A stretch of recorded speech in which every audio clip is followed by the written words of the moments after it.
This episode, we're going to be focusing on that of the topic of stealth in level design. How is it that we actually craft incredible stealth encounters and make the player feel the tension and the pressure?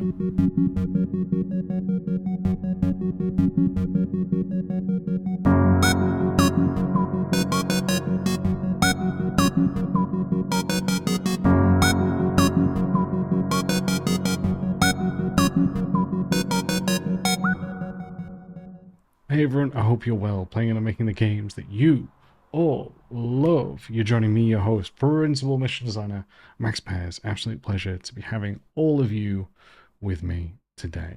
So thank you for taking the time. I said I hope that you and your loved ones are all safe and you're all having a good one. I really appreciate the time that you spend listening to this. So this one's going to be slightly different. We have a couple of things that I want to go through as we talk about stealth. Now, stealth is, before we get into the recommendations I have for what makes a good stealth encounter, I think it's important to share that each stealth game is different. You can have these aspects of, say, really intentfully stealth-driven games from that of the Metal Gear Solid franchise, Splinter Cell, and that of Mark of the Ninja, to saying where we're seeing more now of stealth aspects being placed inside other games, from that of Uncharted, which necessarily didn't have it to begin with. You can see other games that have an aspect of it before that may have not been fully realized previous entries in the game. And each one of these really offers something different, and there is different things to consider for it.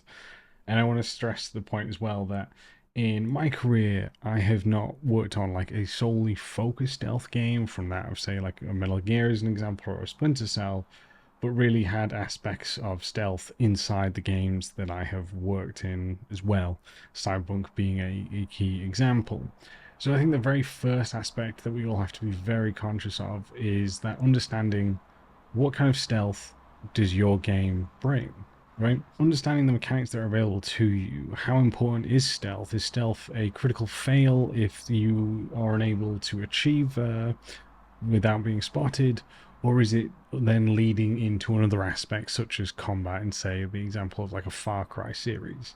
Now, there are some other great examples of stealth that I have linked down below for it, so I'm really excited for you all to see them as well. So there's some great ones out there for it. And the ones that I'll kind of go through are kind of talking about stealth from a global perspective. As I said, each game is different, so study that, but there can be different aspects that you can add to really help sell this space. So let's go through the very first point, shall we? But first, let's have a quick word from today's sponsor.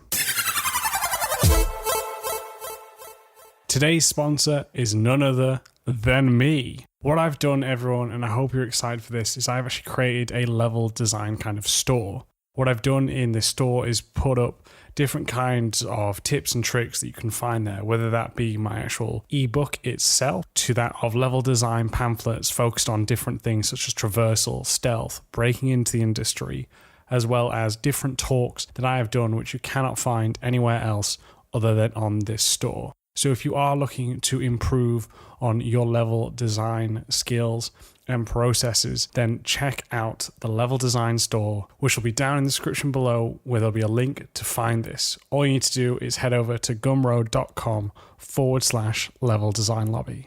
I hope you like what you see, and I look forward to hearing your thoughts. Thank you, and now back to the show. But the first one I want to talk about is that of decision points, right? Decision points are examples like this, where the player is able to see that of the enemies. They're able to understand, okay, the enemies are moving in a certain direction, where they're able to gather information, or that they're able to understand where the objective is and what is the challenges obstructing them from it. It can be different ways that we can do it as well. We can have it through that of being on a higher position or maybe seeing from a certain room. Now, decision points aren't solely tied to that of stealth, but they are a great way to, again, as I say, understand the layout, understand the lay of the land so the player knows what's coming for it. The thing that you have to be cautious of, as we gave the example of, if this game intertwines that of stealth and combat is make sure that this is not such a strong position where that if the player decides to resort to that of combat, well then they stay here and miss all the great level space that you have designed for it. Now, what you want to try to do as well is when you are giving the player a chance to observe and take in all this information, is we need to make sure that they don't necessarily see everything for it. Because when you have long lines of sight, you're kind of giving up all that there is, right? We want to tease the player that there may be something later on, that there may be some aspect that can really shock them for it as well. So take the time to think about that too. Really, we have here these first two challenges. The player makes their way around, so the player is able to make their way around. Say we have a way to take the enemy out over here, we do so, and then the player is able to sneak, take the enemy down here, and because we've not revealed the information towards the player, then they might get spooked, so they've got a place to take cover behind and assess it and move from there. Almost instead of breadcrumbing in terms of guiding the player all the information, we are breadcrumbing them through challenges itself. So that way, for it all, we're able to get a better understanding as we progress different challenges and keep surprising the player versus it being just a clear one and done situation. So I really want to stress that for everyone that decision points are a great starting point. But again, there are ways that you can still improve upon them for it. So make sure you're aware of that as well. Now, from the decision points, we now have the number of solutions. Now, if we have one enemy here, right now, again, depends what you have at your disposal. But we want to make sure that, hey, the player can take them out in a different way. So some games will allow you to hide the bodies, some don't. But when I'm talking about different solutions, we have the puzzle of this enemy, and we want to make sure that the player is able to handle it how they see fit. So if that's the case, and we do have body stashes, we create these ones over here. Now from here, we'll able to decide of, okay, the player is going to be able to take them out at different instances for it, right? We can have something, say, like in Cyberpunk, where we have the cameras. So we have these distractions, right? In the final one, they were these holographic orbs, security cameras, giant sign, right? And this, what you can do with, again, we're talking about different, very specific elements of design with it. What we can see is we have these, which then draw enemies to these positions. So the player is able to figure out, okay, I'm able to draw them to certain specific areas so I can plan and strategize around that. It's a very different style of stealth. We have other different styles of stealth where, for example, in here we might have, and we've seen it in a few things like Last of Us, we have, say, bottles, and the player can chuck them around, right? So then they're drawing the enemy to a certain area. Distractions, we've also had the knock, whether that was a whistle or something else to bring enemies to you. By understanding what, again, mechanics you have available, that might help. So we might throw this all the way here to then, say if we're able to throw it and it goes here and creates some sort of radius for it, that way we know the enemy is going to be coming somewhere around this area, right? Versus that of planning through to bring them to a certain area through the camera here. He heads towards it, and we're able to instantly understand, okay, I'll take them out and solve them here. So I think that's one of the other things for it that also makes a good stealth level too, is it's not just that of you have one solution. There are many different aspects of it in terms of what we can do. So even in this, right, even though all of these mechanically are the same, right, like all you're doing is you hack in, cause distraction, enemy goes towards it, right? Enemy goes towards it, enemy goes towards it. Elements like that, right?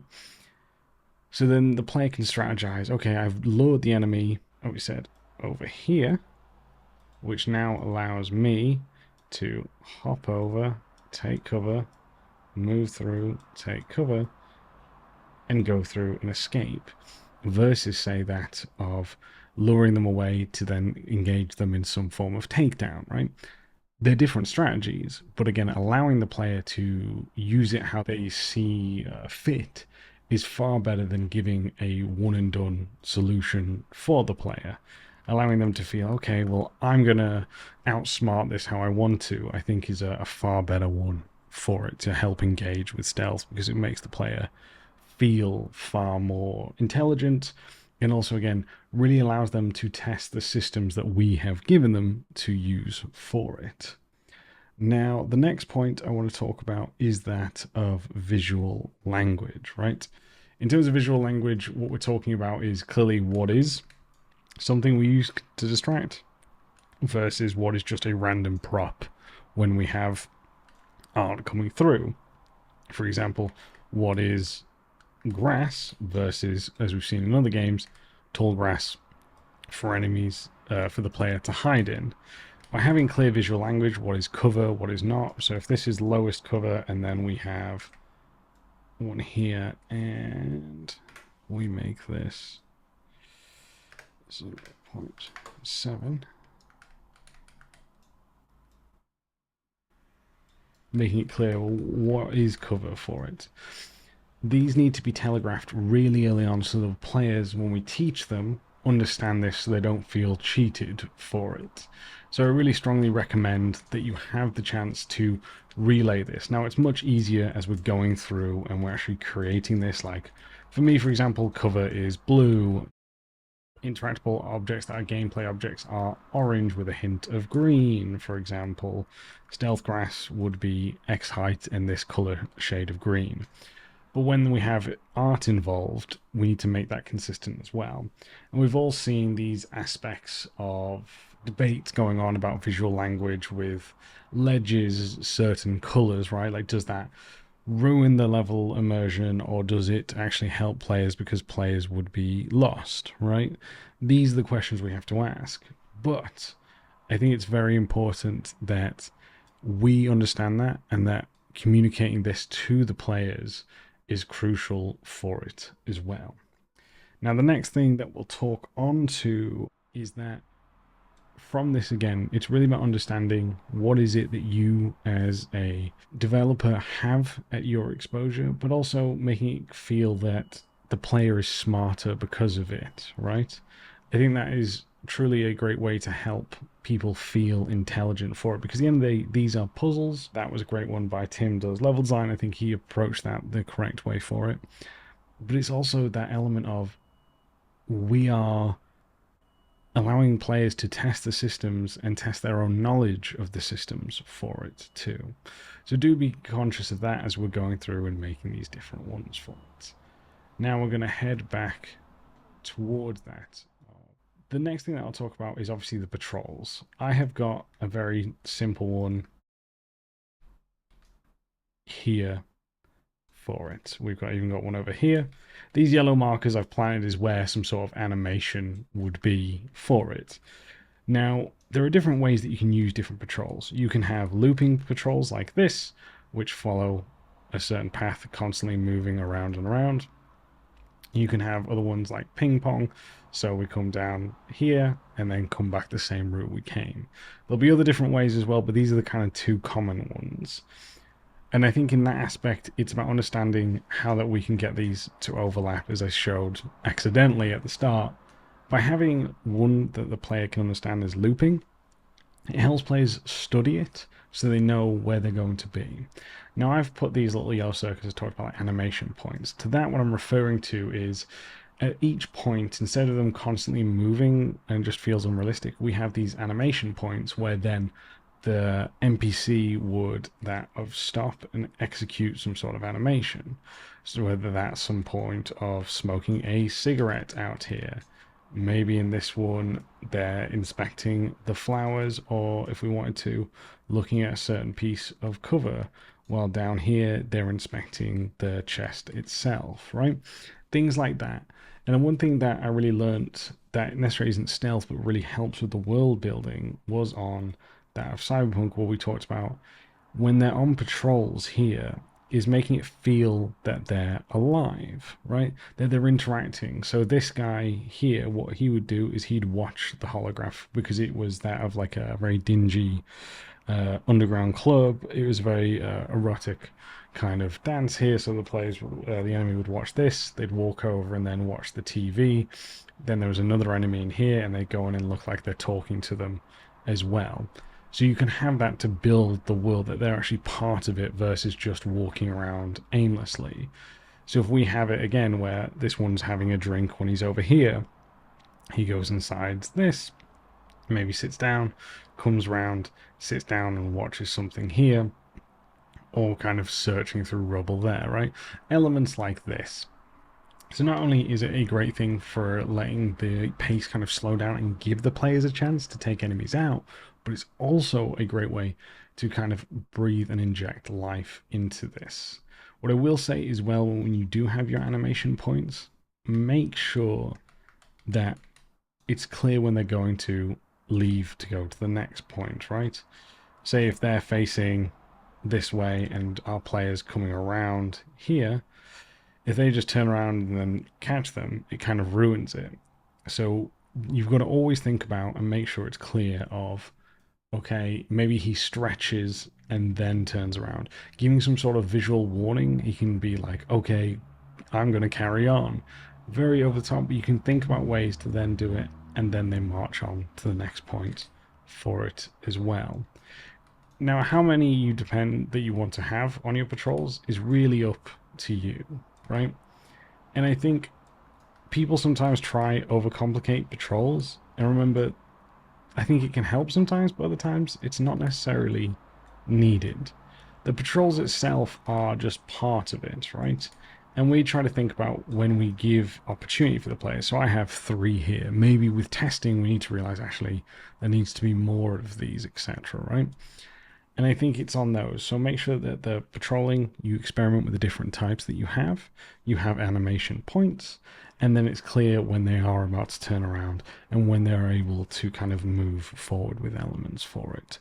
So think about that for it. And I think that kind of wraps it up. It's been really cool to kind of talk about this a bit more. I hope that you have enjoyed this in a slightly more interesting presentation wise versus talking more of the theory. If you are listening to the podcast, I did have some diagrams and block some scenes out in that of Unreal for it, so do check that out if you want to see the examples kind of come to life for it. But I'm hoping that that all makes it clearer for it, gives you something to think about. These are just a few. I think that was about 5 examples there to think about for it. So take your time. There is more to learn from. Play great games as well. But I was hoping that this is still a nice introduction. So thank you all very much. If you want to get in contact, you can email in the show, leveldesignlobby@gmail.com. You can also reach out to me on Twitter, which is @MaxPairs. And if you want to support the show, then please head over to patreon.com/leveldesignlobby. Thank you all. Have a great weekend, and I'll catch you all next time.